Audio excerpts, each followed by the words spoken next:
ক্যামেরার ঝলকানি, লাল গালিচা আর কোটি ভক্তের অকৃত্রিম ভালোবাসা।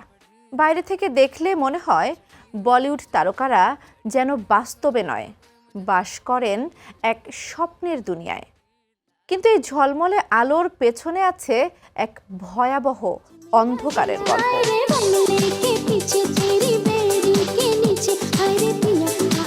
এই তো ২৭ জুন প্রয়াত হলেন কাটালাগা খ্যাত শেফালি জারিওয়ালা। বয়স ছিল মাত্র ৪২। হৃদরোগী নাকি তার মৃত্যুর কারণ। কিন্তু আমার প্রশ্ন হলো, শুধু শারীরিক কারণেই কি মৃত্যু হয়েছে তার, নাকি এর পেছনে আছে আরো গভীর অদেখা কোনো মানসিক লড়াই?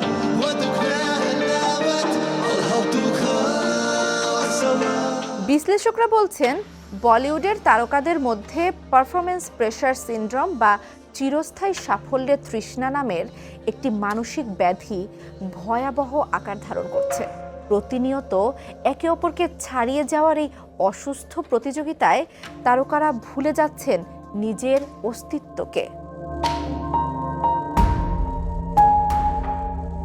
এক গবেষণা অনুযায়ী ভারতে শোবিজ জগতের প্রায় ৬৩% সেলিব্রিটি কোনো না কোনো পর্যায়ে অ্যাংজাইটি, ডিপ্রেশন বা একাকিত্বে আক্রান্ত হন।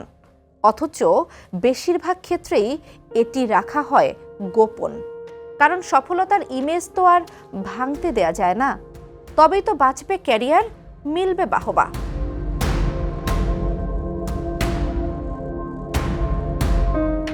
এভাবে আর কতদিন? কিছু মৃত্যু যেন নাড়িয়ে দিয়েছে গোটা বলিউডকে, ভাবতে বাধ্য করেছে পৃথিবীকে।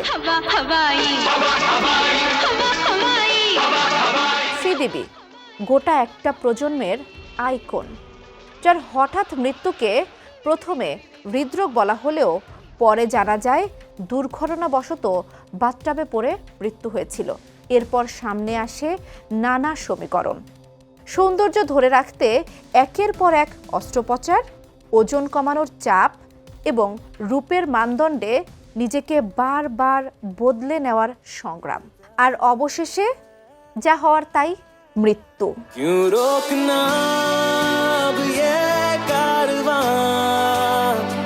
আছে আরও উদাহরণ। সুশান্ত সিং রাজপুত, এক তরুণ প্রতিভাবান অভিনেতা, যার জীবনটা ছিল বিজ্ঞান, শিল্প আর স্বপ্নের। কিন্তু এই স্বপ্নবাজ যুবককে আমরা পাই নিজের ফ্ল্যাটে ঝুলন্ত অবস্থায়। মাত্র ৩৪ বছর বয়সে শেষ হয়ে যায় তার পথ চলা। আত্মহত্যা নাকি অপ্রকাশিত কোনো চাপ যা তাকে নিঃশেষ করে দিয়েছিল? তার মৃত্যুর তদন্ত চলে ৪ বছর ধরে, কিন্তু প্রশ্ন রয়ে যায়, একজন এত সম্ভাবনাময় তরুণ কেন জীবন থেকে মুখ ফিরিয়ে নিল? মাত্র ১৯ বছর বয়সে বলিউডের সর্বাধিক আলোচিত মুখ হয়ে উঠেছিলেন দিব্যা ভারতী। ১৯৯৩ সালের ৫ এপ্রিল নিজ ফ্ল্যাটের ৫ তলা থেকে পড়ে গিয়ে মৃত্যু হয় তার।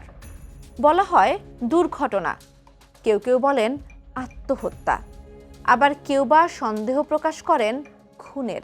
এত বছর পরেও এই মৃত্যু রহস্যই রয়ে গেছে।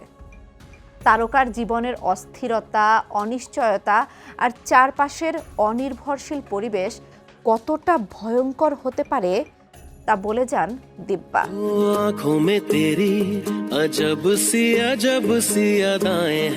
বলিউডের বহু সুপারহিট গানের কণ্ঠশিল্পী কে ২০২২ সালের ৩১ মে কলকাতায় একটি কনসার্ট শেষে হোটেলে ফিরে হঠাৎ অজ্ঞান হয়ে পড়েন। কনসার্ট চলাকালীনই ক্লান্তি ও অস্বস্তির কথা বলেছিলেন তিনি। অনেকে তখন বিষয়টি হালকাভাবে নিয়েছিল। তার মৃত্যু আমাদের মনে করিয়ে দেয়, মঞ্চের আলো যত উজ্জ্বলই হোক না কেন, একজন শিল্পীর ক্লান্তি দূর করতে পারে না। তারকারা সবসময়ই ক্যামেরার সামনে হাসি মুখে থাকেন, কিন্তু অফ ক্যামেরায় তাদের জীবনটা ঠিক কেমন প্রতিদিন নিজেকে প্রমাণ করতে হয়। সামাজিক মাধ্যমে ট্রোল সামলাতে হয়, ব্যক্তিগত জীবন নিয়ে চর্চা সহ্য করতে হয়। এর সাথে যোগ হয় একাকিত্ব, বিশ্বাসভঙ্গ অথবা বিষণ্ণতা।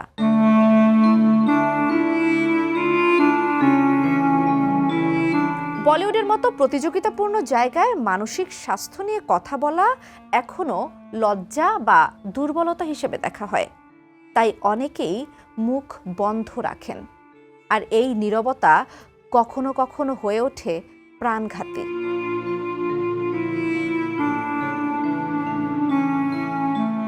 আমরা আসলে শেফালি, সুশান্ত, কেকের মৃত্যুতে শোক জানাই, মোমবাতিও জ্বালাই, সোশ্যাল মিডিয়ায় পোস্টও দেই।